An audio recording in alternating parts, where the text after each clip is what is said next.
Hey everybody, I hope that you're well. Welcome to Storytime with Jaha Zainabu. This is Storytime with Jaha Zainabu 10. 10.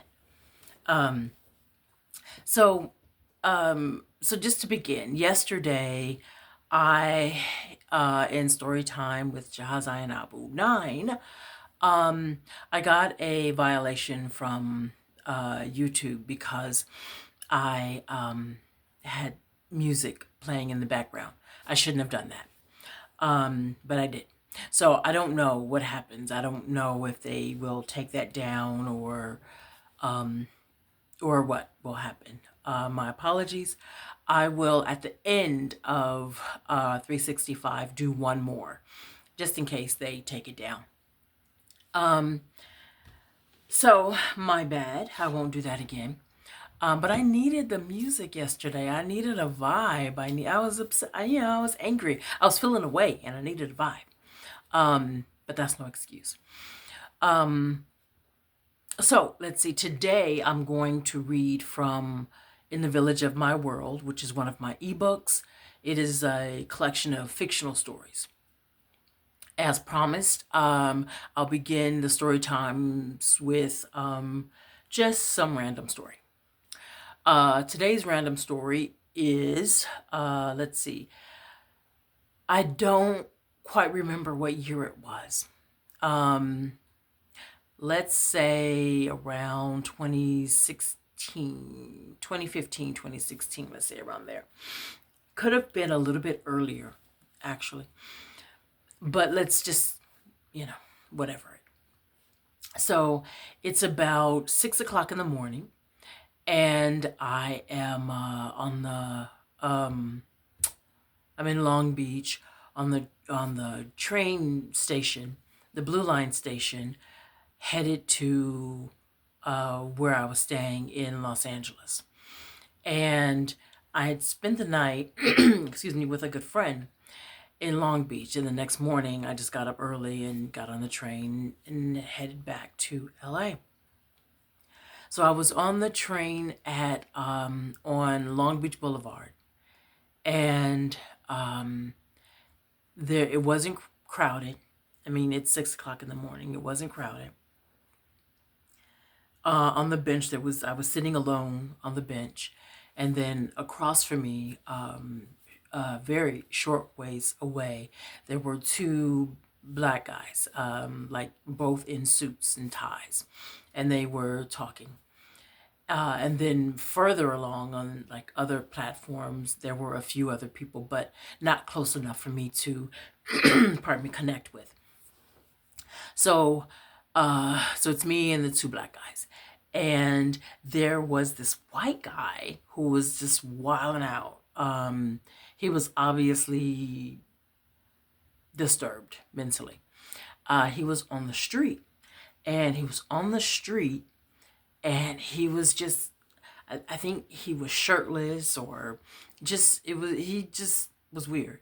And he was screaming random shit. He was, it was, nigger this and da da da. It was crazy. Um, and I made the mistake of making eye contact with this guy. I had with me my camera. I had a pretty expensive camera, a Nikon. I had the camera in its case, and also a pretty expensive lens. So I made the mistake of looking at the guy. And when I did that, I knew that he would come toward me. And he did. So I look at him, he comes toward me, and he's, you and you, bitch. And you. It's me and me, bitch. So he's walking toward me, and he comes up on the platform. When he comes up on the platform, I look for the two black guys in the suits who had disappeared. I guess they saw him come in and they vanished. There was another train coming, and that train stopped to let off passengers. I don't know how this happened. So the train stops. The white guy is in front of me, and I don't know what to do. I'm still sitting on the bench, and I'm looking up at this guy like being crazy, and there is nobody around. So this guy, black guy, gets off the train and goes and stands right between me and the white dude. And the black guy is like, he was gangster. And he was like, yo, you need to step back, partner. The white guy was like, he wasn't as crazy with him as he was with me, but he was still a little bit out there. So he's, Black guy lifts his shirt up, like, yo, this is Hoover Crip, and I don't remember what my fucking fingers for Hoover is, but it was that. He lifts his shirt, and he was like, I'm not gonna say it again. You need to be gone. You need to back up, or it's gonna be a big problem. So the white guy, he like gets some sanity about himself and calms down. And black guy's like, yeah, you need to be gone. Like, be gone. And he still has his shirt kind of raised in the front. He was like, be gone. White guy leaves. Hoover dude gets on the train, leaves. He doesn't turn to me and say anything. He don't ask for my number. He don't, none of that. So Hoover dude that day was my angel. So that's my story about Hoover dude. Listen, angels come in all forms. And that day my angel was a Crip from Hoover. Then there you have it. So I am going to read from In the Village of My World. I've read some stories already from this collection, and the ones that I've already read during a story time. I think it was the first story time that I read some stories from In the Village of My World. So you can check them out there. I'm not going to reread those stories. And I won't read all of them, obviously. We're not here for that long. But I'm going to read enough. And I hope that you enjoy. If you are interested in purchasing In the Village of My World, this book is $20. Hit me up in the comments and I'll tell you how you can get it. It's an ebook, so we'll slide it right into your, into your email tonight or whenever you pay. So let me tell you just briefly about In the Village of My World. So it's a collection of short stories. And the main character is Phoebe Sunday Morning Waters. They call her Sunny. And Sunny goes away to college. And she's given an assignment by her English professor to do a project about her home. So what she chooses to do is go to her home, and her home is called The Village. She goes to her home and she collects stories from the women in the village. And so I'm going to start how it begins. It begins with a story called The Assignment. I walked quickly across the perfectly manicured grass, up 2 flights of camel-colored stairs, past the drama department to my English class, and I waited for Professor Cheatham to hand out the writing assignment. Each week it was something else to keep me on my creative toes. I stared at the assumed privilege of the other students. Their fancy clothes and expensive cars, trips home every vacation, the assumed privilege. I love this class. I love Professor Cheatham. She reminds me of the women from home with her round bottom and thin dresses, her chocolate skin and big legs, and every now and then, after a great big laugh, the music comes out in her tongue. The assignment was home. Create a project describing your community, your home. The assignment could not have come at a better time. Lately, I sit in my dorm room at night and I stare out the window and I remember the trees, the loving, the language, the women in the village. My name is Phoebe Sunday Morning Waters, but most folks call me Sunny. I have lived most of my life in the village until I went off to college. Now, if it was left completely up to me, I would have continued school right there at Harriet Tubman College, behind the joint where the drums never stopped. But Daddy wouldn't have it. Mama and Daddy divorced when I was only 4 months old, and I lived with my daddy. They both raised me because Mama lived less than 6 miles away in the jungle, and Daddy made sure I did well in school, and Mama made sure I kept writing poetry, painting, and playing chess. She taught me how to play chess when I was only 5 years old. She said I was born writing poetry, and they both said I would go away to college and see the whole world someday. See the whole world? Why? The whole world ought to know the village is what I always felt. I didn't know how magical it was until I left. I spent nights in my dorm laughing over and over at things that were normal in the village that would be so strange to the rest of the world. I'm sorry for the children who don't have the village. When my schoolmates and I are having lunch sometimes, I entertain them with a village story or two. They think I'm making most of them up. None of them have ever heard of the village. It's next to a big city, but the village itself is nowhere on any map. I write home often to my favorite cousin, Michelle, who I keep trying to get to fly out and visit me here. Leave for what? She always says, and I get it. I do. See, the drama of real life is more real there than anywhere, and I don't have to go everywhere to know that.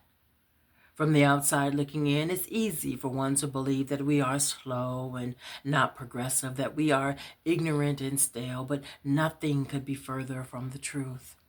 It's funny to watch the faces of folks who could never understand why we do what we do, or speak how we speak, or love how we love. Like Michelle, who had her first baby when we were 17. She named him Thomas Jones Pride Jr. the First. See, Michelle and Thomas had been going together since the 9th grade at Bishop Tolliver's junior high school, and he pinky blood promised her that they would get married and stay married forever. And she believed him. Maybe he believed him too at the time. Well, she got pregnant, and just 3 months after that, Sharita Bailey with the big breast and long hair got pregnant too. Well, it turns out he told her that they would get married and live happily ever after too. Michelle and Sharita never got along well, and this just added salt to a fresh cut. Michelle still wanted Thomas, and of course, Sharita did too. You would think there was some shortage of men in the village, but folks want what and who they want, you know? And at the same time, they both found out that they were having boys. Michelle's baby was due first, so of course hers would be Thomas Jones Pride Jr. the First. And Sharita's boy was just plain old Thomas Pride Jr. Poor Sharita. See, we love the way we love. They came from everywhere, and they ended up here. They ain't going nowhere. Ain't nowhere to go. Ain't nothing to get. These women in the village, they are being. And don't you concern yourself with time and space. Don't be fooled by the lazy tongue. Don't you confuse grammar and wisdom. They ain't nothing to do with one another. These women, they know the secret. This is the village that raised me.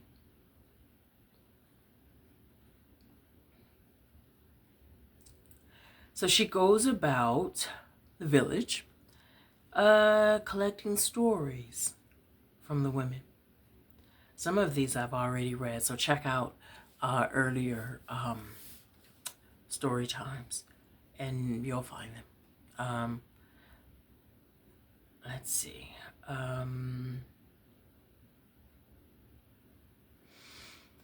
I'm skipping over some. Maybe I'll come back to them. Maybe I won't. We'll see what time says. This one is called Family Business. So Rico asked me how I feel. I tell him I don't feel nothing so much to talk about, and why he want to know anyway. I mean, what do it matter? It don't matter, that's what. The way I figure, a woman's got to do what a woman's got to do, and feeling good about it, it don't really play a part in it. Rico too much a square to even understand that. He stay over there in the jungle on the other side of the village. And he see me coming in and out of Country's place, and he know I ain't got no money, so he know how I get my stuff. What I care if he know. I don't, that's what. I mean, what me and Rico had was a whole life ago. He went one way and I went the other. And that's how life is sometimes. You can't change it. You just go on with it, that's all. I guess I gotta say I care a little bit, though, about how Rico feel. I mean, not so much about him, but I think about how life could have been if I went on and did stuff different. On any normal day, I don't think about coulda and yesterday and things like that, because it only bring me down. What I need yesterday to bring me down for, I got enough today to do that. No, I don't like to go down yesterday road, because when I start, I just can't stop unless I get high. And I told myself that day that I would not get high on that day. See, a part of me wish I would have just listened to myself, and a part of me know that I did what's right. It was Tweet's birthday. So we all called her Tweet because she looked like Tweety Bird with them big old eyes, and she had kind of cartoon yellow skin. Real pretty, though. Ryan kind of had cartoon skin, too. He didn't have big old eyes, though.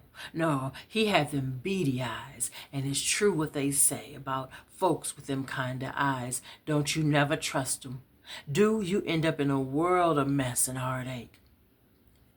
I say I wasn't going to get high, but I went on ahead and did anyway. Tomorrow I ain't, though. I tell myself all the time. Tomorrow I ain't going to get high no more. But that day, I mean, anybody would understand. I guess sitting up in that house where Mama got me to knowing that I better get high or do something, because I would just go crazy listening to her and Melvin fussing and fighting every 5 minutes. I never did see how she do it, listening to him all the time on her case, and mine's too. I tried not to pay it too much and never mind, but I know it get to her. Why he fussed so much about it, I don't know, because she wasn't never even used until she hooked up with him, and now that he clean, he got everything to say about it. Me and Mama, we used to say all the time, we was going to get our own place one day. Gonna be 2 bedrooms, one for me and one for her. We're gonna play Stevie all the time and Tupac, and Mama gotta have her blues, and both of us ain't gonna get high no more. We're just gonna be happy and watch The Color Purple over and over. Well, we stayed there with Melvin, and he was stingy as all get out. Didn't give up no money. I mean, not even to eat with. And me and Mama know how to hustle. We both know how to hustle. I mean, neither one of us wasn't never dependent on no man to take all the care of us. Mama was sick, though. She say she wasn't, but she was. And I didn't ever want to think about what it could be, and she didn't either, I guess, so we didn't talk about it. I knew what she needed. And I knew she couldn't go get it herself. Now, what was I supposed to do? Just let her be sick and not feel some kind of good? If I did that, I ain't no better than Melvin. Well, I went over to Country's. And who got to be there but Ryan? What he doing around there, I never did know. He left 10 years ago after everything went down. What he come back here for? When somebody skip town after doing something they say they ain't do and don't never get picked up for, they ought to just stay gone and leave folks to their sadness and misery. He probably didn't even remember that it was Tweet's birthday. I wondered, did Rico know he was there? I bet he didn't. Well, he come in, come smiling at me and talking about, "Hey, stranger, how you doing?" He ain't had no business speaking to me like me and him was friends. Like me and him ain't had no history. I ain't had good cause to kill him over. I didn't say nothing to him. I just look at country and told him he know what I need. I told him mama was sick, real sick. Mama almost was like country mama too. I mean, not so much at that time, but when we was kids coming up, you couldn't keep country out of mama kitchen. He act like he don't remember good times though, especially when it come to me. I guess he don't like going down yesterday road either. And I should have never mentioned mama to country. He got all hard-faced when I did. He told me to come on in. He never told me to come on in before. Any business we ever had, we always took care of in the back. I guess he felt sorry for mama after all.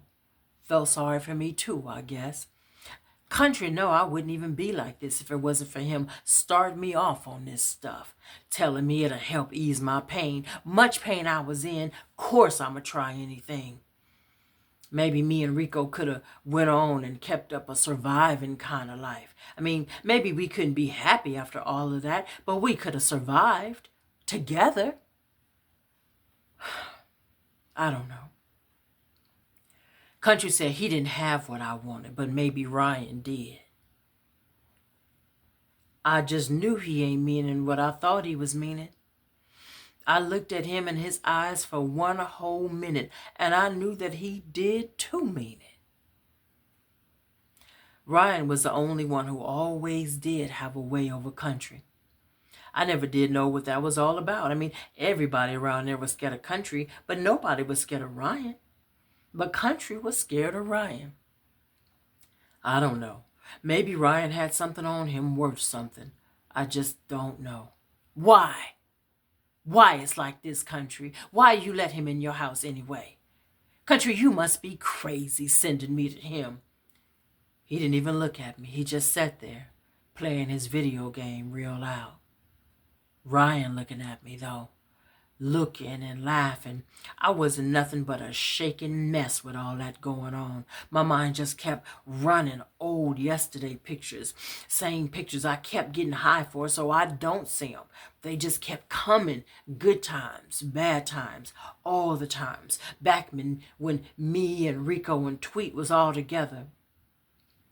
Maybe we didn't have a whole lot, but we was happy. I was working at the bank and Rico was teaching chemistry at the college. Tweet was in school down the street and doing real good. The picture just kept coming, I tell you. In my mind so much I didn't even remember walking back to the room with Ryan. I must have fainted and somebody carried me back there because I just wouldn't have walked back there with him with my own 2 feet. Needing to get high real bad or not. Mama sick or not. I just can't see me doing it. Well, I was sitting at the edge of the bed and Ryan standing over me, telling me to hurry up. I look up at him like, hurry up and what? Then them pictures came again. It seemed like real fast and all at once. I needed to get high real bad then. Badder than I ever did. Then something just took over me, I guess, and just started talking to me. You don't want me to do this, Ryan, you don't. But he looking down and telling me I'm holding on to something that's a lie, that I ought to just let bygones be bygone. I told him don't go down that road because I just can't go there with him. Ain't no reasoning with somebody like that, though. Somebody that'll do that to their own niece and then take off leaving me to find her like that. Even if he too sick a soul not to care about my feelings, you would at least think that he care about Rico. His own brother gotta wake up and know that his baby is dead by his very own brother?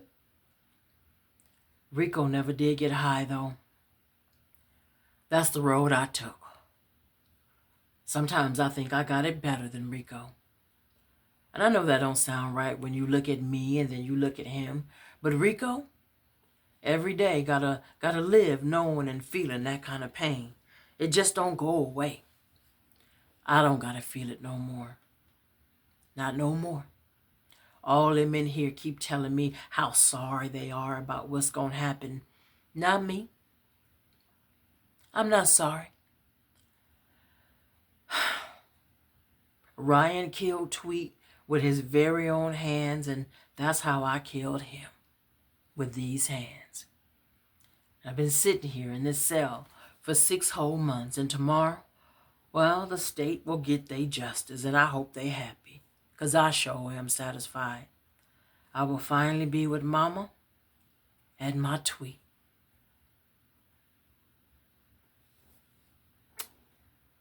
And that was that one. The next story is called Morning Clear. I told Jermaine not to go to that party in the jungle. The brothers in the jungle and the brothers in the village have been feuding over 2 years now. And about what? About nothing. They don't have nothing else to do, I guess. It's all so silly to me. The clothes, the guns, the colors. Jermaine said nothing was going to happen, but the way I have been scratching on my elbows 3 days in a row, I knew what I was talking about. Jermaine always told me to stop it with all that nonsense, but I know what I know. Now, had it been just 2 days itching, or went well on into 4 or some other even number, then maybe not. But 3? I know what I know. Now, here everything is going on so good, and Jermaine is going off to play football in college, and then some professional team and make us a whole lot of money, and then this? He was driving home from the party that Cedric and Bishop and Marcus Rufus they was all in the car with him. And now a car pulled up beside them and shot at Jermaine's car. Then somebody from Jermaine's car shot back. They say it was Jermaine, but it wasn't no Jermaine at all. Jermaine doesn't even have a gun, and he wouldn't do anything like that if he did. Ask me, it was Marcus Rufus, but he's too scared to say anything. And so are the other ones that was in the car. And the boy in the other car died right then. Right then and right there, even before the ambulance got to him. So now Maine's in jail. After all the good he's been doing all these years, no, you can't find one person that will say one bad thing about Jermaine. And now they talking about not letting him out of that jail. He didn't do it, though. He didn't. The tops of my toes started itching just 3.5 hours after I went down there to see him in that place. And I looked at him right between his eyes. That's where you have to look at somebody if you want to know if the real whole truth is coming out or not. I looked at him. That little spot, it didn't twitch or nothing. And I didn't blink. I just looked. And it didn't. Not one single time. And even if I was blind, I would have known he wasn't lying to me because I just know Jermaine. But now this. His trial is due in 2 weeks from now, so now we just gotta wait. Wait and see how long my toes gonna itch.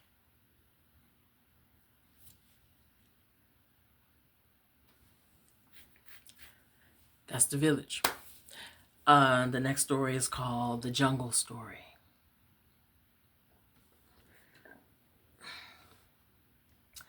There ain't no way to make it sound pretty because it ain't pretty. Excuse me. It ain't pretty. It ain't ugly. It ain't nothing but a story to be told. That's what everything is.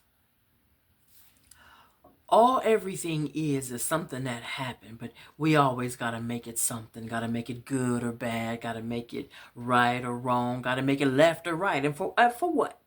To feel good into our boxes, to fit underneath our pillows so we can sleep through the night. That's what happened to me, you know. Was so caught up in saving face, protecting his image, protecting mine, looking good, but who I got to look good for? I mean, it happened. That happened. We happened. I had been caught up in my own bout of what they call depression for some time back then, and I don't know why. Don't nobody really know why they be depressed. They just be like that. That's all. That's all it was for me anyway. And I was comfortable right there in all my sad too. Didn't even want nobody to try to get me out of it or nothing like that. Just leave me right there in it. I kind of got some attention, kind of attention because of it too. I'd be lying through my teeth if I told you I didn't like it either. And I played it right. Not too sad so folks didn't want to be around me. Not too down folks looked the other way when I come. Just enough sad that was just enough company to anybody's misery. Well, I met him in the village. He was playing the piano at the joint, and I guess it was about 8, 9 o'clock because it was dark out. He was inside with the lights off, so it was real dark in that little place. Just dark enough for me to look good being sad in, and I went on inside and I sat down in the back and I listened to him play. And he sang some too. And I sure am a sucker for a sucker who can sing, and a sucker with a story who can play the piano and sing at the same time can almost show enough get next to me. Well, that's kind of what happened. Of course, I could tell the short version right here real easy. He sang, we got together, shacked up, broke up. But then that's the short version. And everybody say they like to make a long story short, but they don't. Because it's too much you got to leave out. It's just too much. Well, he finished singing and someone sure enough came in and turned the lights on. Like it can't just be that way. Quiet and still. It's always somebody don't see the good in something just the way it already is. It's always somebody don't see that somebody might be having a good time and just gotta mess it up. Well, that's kind of what happened. And I know maybe I'm going too fast for you, but you just gotta keep up. You just gotta keep up with the telling. See, it's the telling that ain't never the easy part. And I guess the listening ain't either, but, well, somebody turned the lights on and I saw him in the light, clear as day, just sitting right there on that piano bench like he ain't just made heaven sing. That's what it was to me. I didn't even feel like being sad right then. It was just about the music, and I've heard folks say that, but I don't know that I've ever really experienced it for myself. I'm an old woman now, and he's long gone. Well, not so long, but he gone. He gone all right. I was a young girl. Well, no, I wasn't. I wasn't no young girl at all. I was 31, and that ain't so young. It's old enough to know. It's old enough to look at a situation and make a choice, and that's what I did. I made a choice. And ain't no such thing as a good choice or a bad one. It's just a choice is all. And he was old enough to be my daddy's big cousin. And here he was coming on to me like I was a woman his age. Remembering ain't pretty. Remembering gets you mad sometimes. Get you to feeling like you living it all over again. See how the mind work?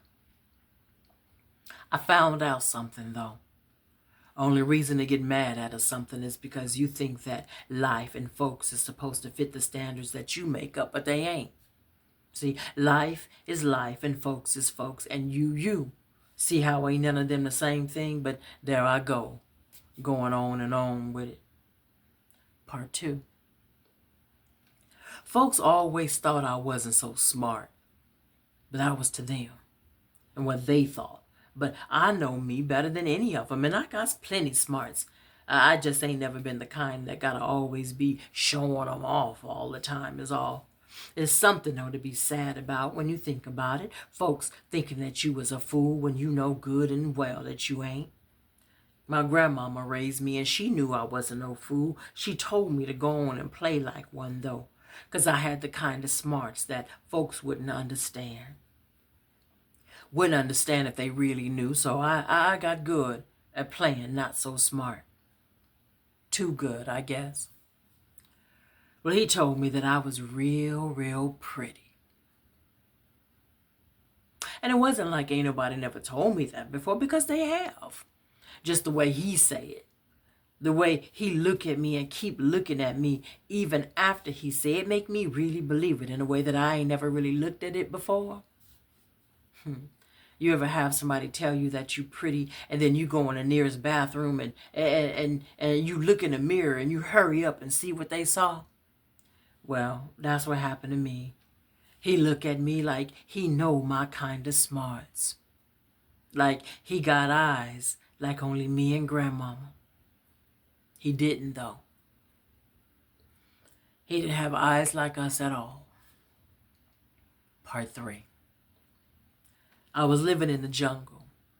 I had me a little studio apartment, and that's all I really needed. A space for me, a space for Coco. Just taking care of us by myself. Just me by myself.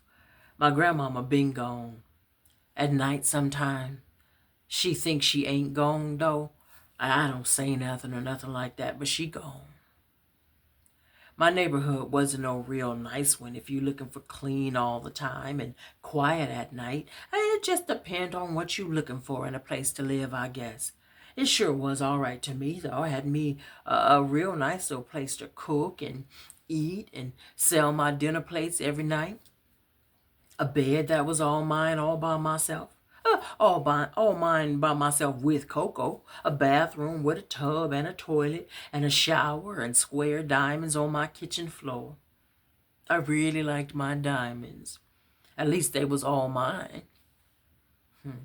He would come over, mostly at night, and eat my food and sleep in my bed with me. Then he started coming over more than just at night.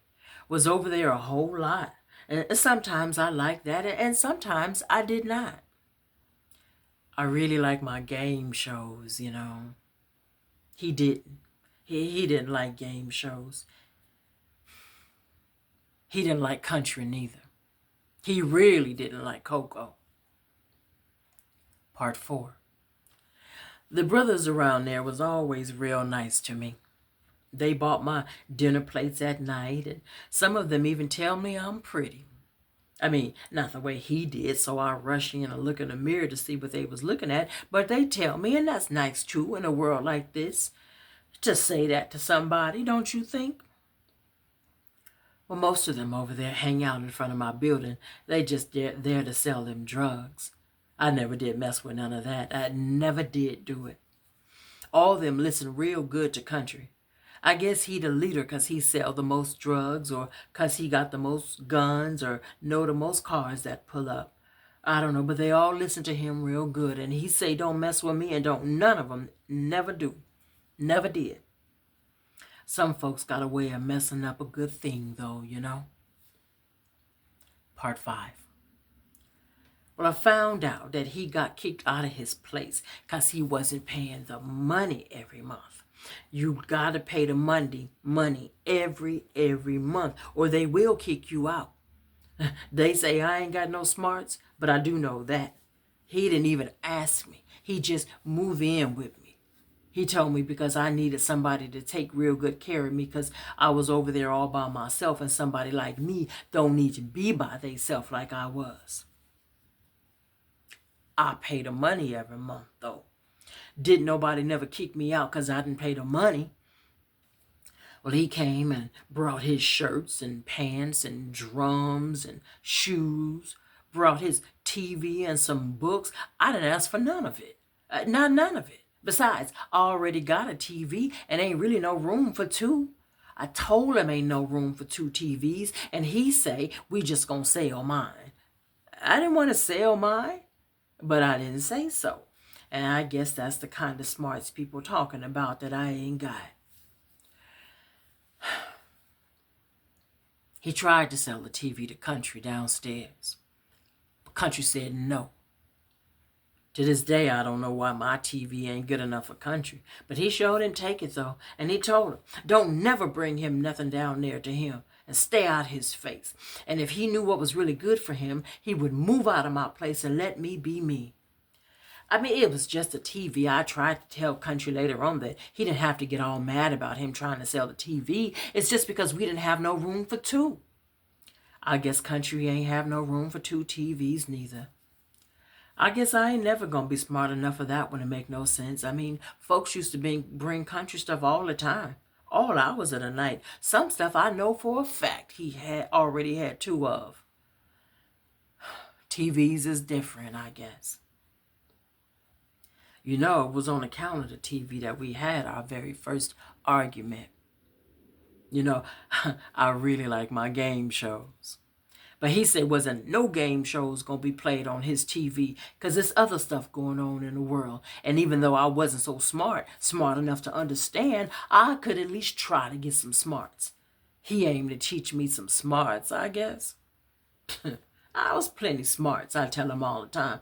I know plenty what's going on in the world, like what country shooting at what country, how much a house go for in this part of the world, what the weather like over here and over there, famous peoples that done got married, a whole lot of things I know.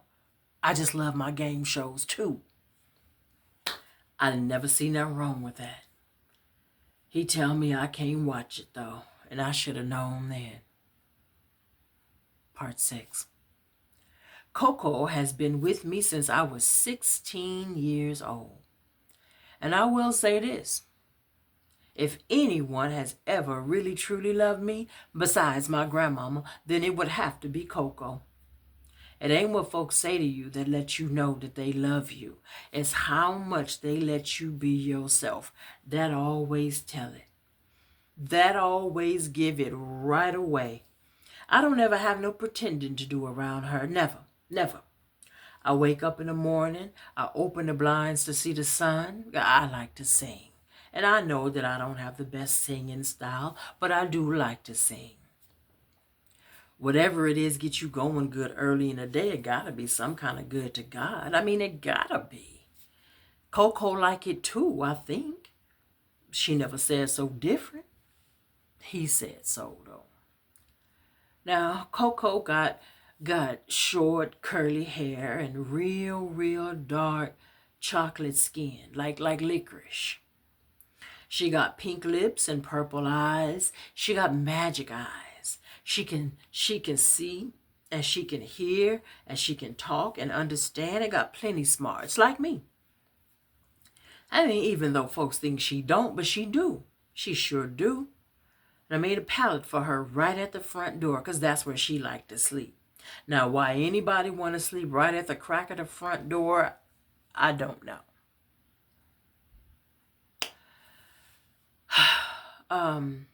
Let's see, where was I? I don't know, but that's her. I lay it out every night. Every night after folks finish buying dinners for me, after I eat, after he eat. One day he come in late after I already laid her pallet out and I done gone to bed myself. He told me don't ask him where he go late at night, so I don't. I don't even want to know. When he go, I sure do be watching my game shows though. I gotta watch him on his TV though, cause he done sold mine. I mean, even though country didn't buy it, somebody did. So I guess it was an all right TV after all. I never did know how much money he got for it because I didn't go with him to sell it, and he only got medicine in exchange. I didn't even know he was sick. Well, he told me that night to keep Coco's pallet away from the front door, or he'll throw it out the next time if he saw it there again. It seemed like everybody ought to be able to pick out where they want to sleep in their own house. I mean, especially if I'm the one that pay the money every month all by myself, and he don't even help me out. And that's the whole reason he said he moving in the first place, to help me out, and he don't do that. But me, I just try to keep the peace. I guess the smarts I ain't got is the mean smarts that just don't want to hurt nobody's feelings by telling them what I want to say when I'm feeling just a little bit mad at them. I don't like nobody hurting my feelings, so I guess it's only right. Folks sure do hurt them, though. Hurt my feelings all the time. Anyway, after that, I just started making a space set up for Coco real comfortable in my closet so it won't be no type of mess. Part 7. Dear Diary, I'm real tired of him living here with me. He don't help me out none, and he's sick all the time now, and when I want to help him get better, he just get mad. Mad all the time, seem like mad and sick, sick and mad. And I tell him over and over, he'll feel a little bit better if he just eats something. Just a little bit of something to lay on down and get some rest. But he hard-headed though. Hard-headed just because. And he stay up late all night watching TV. And then he go downstairs and sometime knock on country door. Country don't want to be bothered with him though. Country don't like him. Country like a lot of people, but he don't like him. He say it's cause country country jealous cause he get to live up here with me. He say country kind of got a feeling for me in a sweet way. I don't know. I mean, maybe country do. I mean, he do buy my dinners from me every night. And he buys some for a whole bunch of kids in the neighborhood too. I mean, maybe country is kind of sweet on me and just was always too scared to tell me because I know he's selling them drugs and I'm a good girl. Well, after I found out about country being sweet on me, I started kind of looking cute when he come up at night to get his dinners. I never let on that I know. I just smile a lot, put lip gloss on a lot. I kept it cool though, because I didn't want him to find out I was looking cute for country. Part 8. Dear Diary, yesterday was my birthday, and me and him went out on a date. We haven't been out on a date in a real long time. We went to a restaurant to eat, and I didn't know the name of it, but I ate meatloaf, and he ordered some chicken. Excuse me. And he ate it too. All of it. Maybe he'll put on some more weight now that it looked like he back to eat.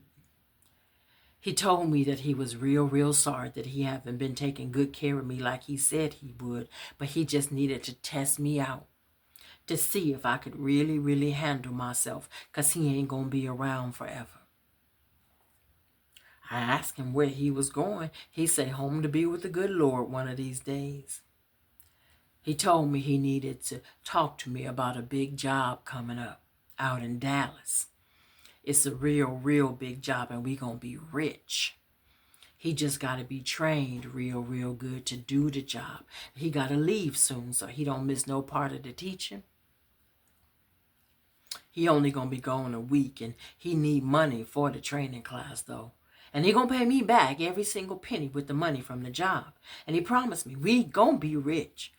But I'm scared to give him the money for the training because it's the money for the apartment. All the money for the apartment. And I always pay the money every month. Well, he got mad when I told him I can't give him the money for the training. And I always get scared when he get mad. Well, we caught the bus home from the restaurant and he didn't sit with me.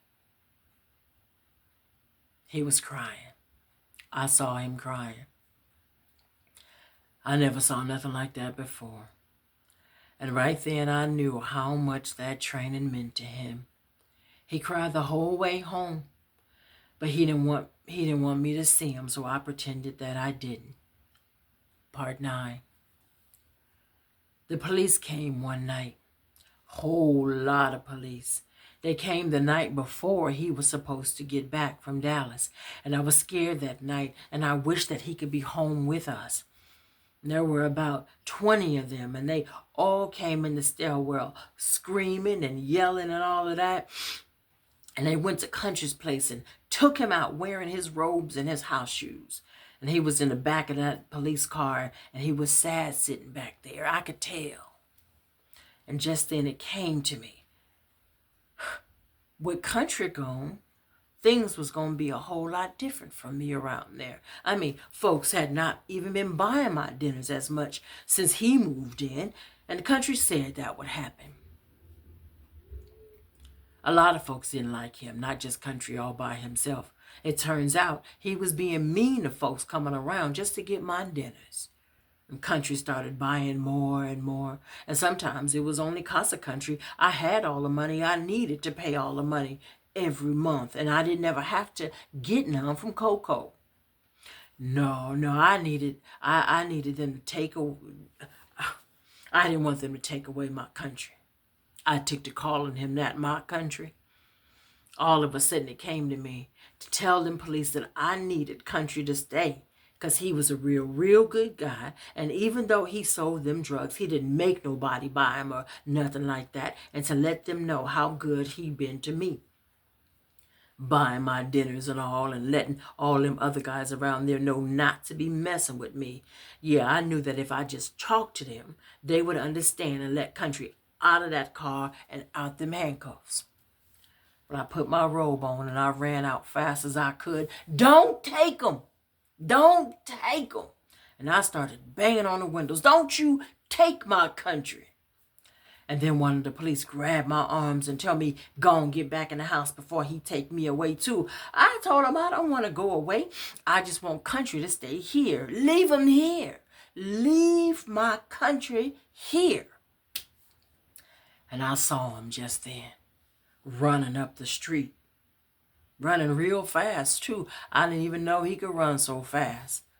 I guess he saw the police cars and all of that, and he grabbed me from the police and held me right by my shoulders, shaking me and everything like that. What you talking about, my country? That ain't your country. You look like one fool.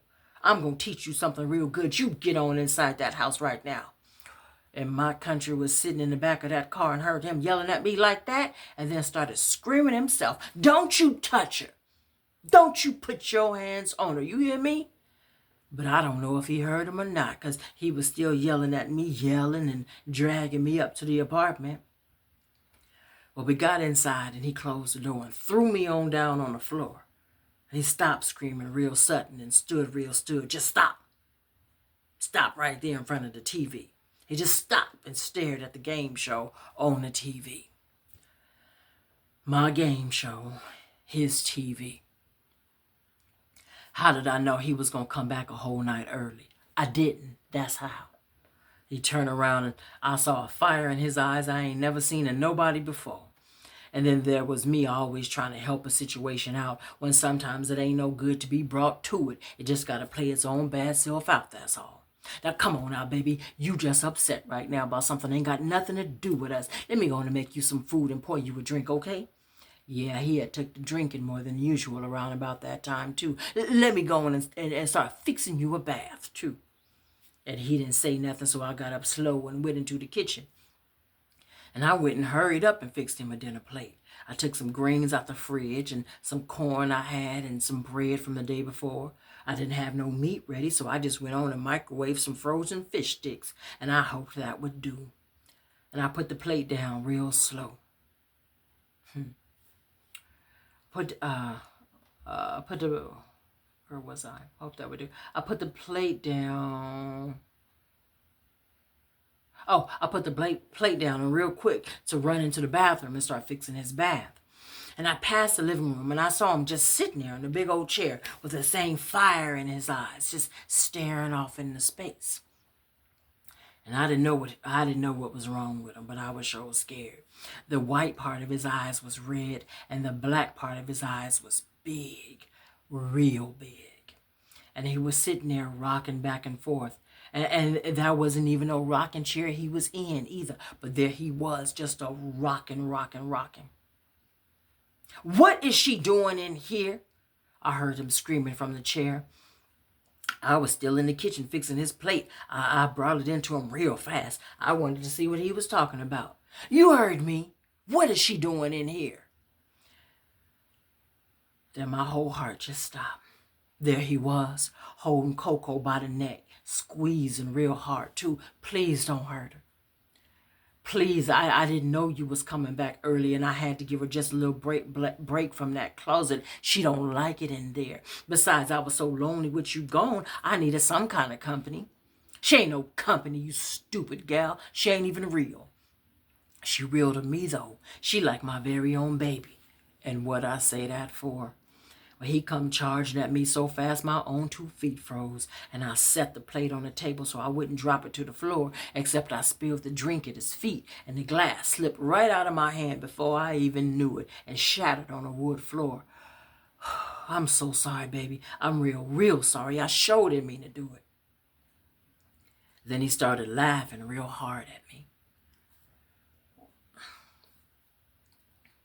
Real hard laughing. And I don't like nobody laughing at me, but it was sure better than him choking me like I thought he was going to do, like he was doing a cocoa. So I started laughing at me too. Yeah, laughing and cleaning up all the glass. And he turned around and go into the bathroom, I guess to take his bath, and I heard him get in the tub talking loud. And I don't know what he was saying, but the words sound like laughing words, not killing words, so I didn't pay it no mind. Then I heard the cats, and I knew. The cats in the alley under my window always let me know when she coming 'fore she get here. She wasn't gonna like what she saw, not one bit. I stop cleaning the floor and I go over to the big chair and I grab up Coco and I just sit there. She'll let me know what she want me to do. Maybe she don't want me to do nothing. And I saw her come in shortly after I'm good and in the chair. She come right through the door just singing just like she did when I was a little girl. She always did have a focus on her eyes. Even when she happy about something, there was always a focus there. Well, she walk in and don't even look at me that night. She usually look at me and sit with me a minute. Then sometimes she say something and sometimes she don't. But she always sit with me a minute, but not then. She goes straight over to the window where he kept his drums and start playing them real loud. Now me, I didn't even know she could play no African drums, but there she was. She had on a long white skirt, a real long one with a white scarf over her head, covering her long, pretty gray hair. She's sitting there just a-playing, banging it, banging it, banging it, bang, bang, banging it, bang. She just a-going, her head bobbing back and forth and elbows moving everywhere and breast sagging and swaying. I don't know what it mean that she come in with no shirt on, but she always got her own way of doing a thing. Gal, what is you doing in there? Did I tell you to never touch my drums? He yelling from the tub. You hear me, gal? I know you do. Grandmama look at me as if to say, I bet not say a word, so I don't. I sit there with Coco. Now the banging just get louder and louder. And as she got her focus right there on the door, she know he coming through at any minute. And sure enough, he come, screaming loud before he even get in the room. He had a red towel wrapped around his waist, and his eyes was the same color red. He get to the door and just stop. She don't stop, though. She going on, louder and louder, with her eyes focused right on his.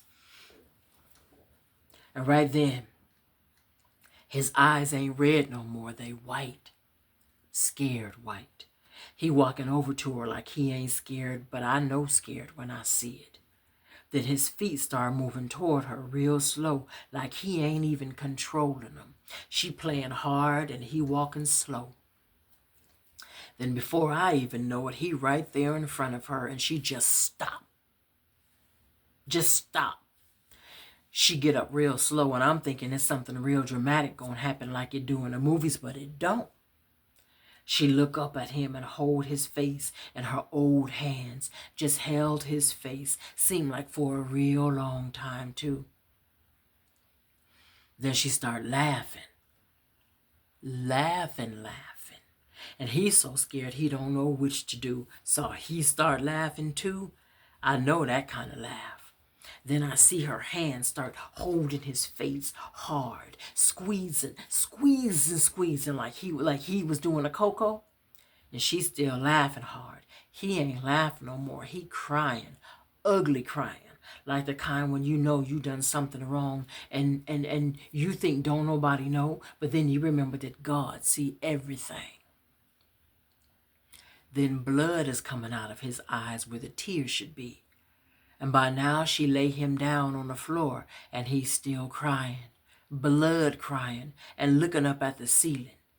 And she take the scarf off her head and her long pretty hair fall down over her shoulders, and she give me the scarf and tell me to tie it around his head, covering his eyes. So I do like she tell me. I tied it real tight. Too tight. Yeah, too tight, because I'm still kind of sore at him for squeezing Coco and laughing at me like he did. I don't like folks laughing at me. And I get back in my chair with Coco, and Grandmama start rubbing her hands together real fast. And I feel a little bit sorry for him. He crying like he was that night on the bus, like he real sorry for his whole life.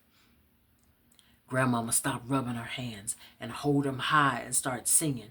And I never heard no song like that before, and I don't know what language it was in. And she was looking up at the ceiling, and so was I, because what was she looking at? But me and Coco, we just do what she do. We look up. I think Coco looked down at him first, so I did too. And there he was, all burnt completely up. Grandma blow the ashes all in one pile together and hold it in the cups of her hands. And I look down in my own clothes and I see blood on my shoes, and I thought it was from his tears, but it wasn't. Coco was crying blood tears too. I look at Grandmama, but she was just looking in the mirror into her own eyes. And Coco getting wetter and wetter by the minute, so I take my stash out of Coco's stomach before he get wet too. When Grandmama died, she left me some money, but I don't trust no banks, and don't no banks trust me. So I put it all in Coco. I mean, if anybody can keep a good secret, I know Coco can. My grandmama still looking into her eyes and finally say, I'm going home. And I think I'm going to stop there. So order the book. It's a good book. Thank y'all for tuning in for Storytime with Jaha Zainabu 10.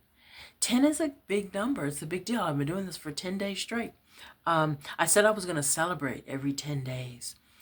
I didn't really celebrate. Well, maybe I did. What did I do to celebrate? Today, I applied for a job because I need the money. Because money is getting tight. So I applied for a job. That's what I did to celebrate 10 days. If I get the job, I have an interview on Monday. So if I get the job, I'll tell you about it. If I don't get the job, I'll probably still tell you about it. But, pray, saints, and cross your fingers. Have a good day. I love y'all. I do, Peace. Late.